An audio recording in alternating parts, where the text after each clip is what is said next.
this is probably something you don't have a number for. If you do, I'll be surprised.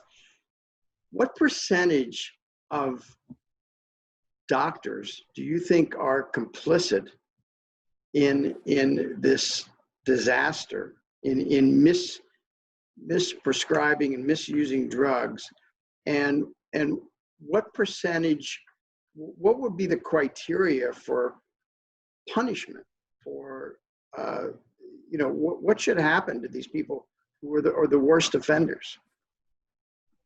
Okay, so actually, you'll be pleasantly surprised, Ray, to know that I do have an answer actually for that, and I'm going to tell you that it's less than 5%. And the reason I say that with such confidence is based upon the dispensing information for these epidemics, opioid epidemic, for instance. About 5%, 4% of all physicians are writing up to 80% of the prescriptions at times. That's hard to imagine, but true.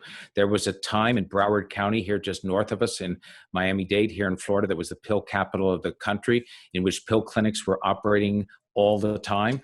And at that moment, Broward County, with a handful of doctors, less than 3% of all the physicians in the country were writing 3/4 of all the opioid prescriptions in the nation. So a small number operate like that. And what should be done to them? If they're operating a pill mill, and by a pill mill, I mean a place where you're dispensing that drug as a legal drug dealer. You don't care who walks through the door. If they have the money to pay you, they're going to get a prescription, whether they need it or not, whether they go out the door and sell it at more money to somebody else on the black market or whatever else.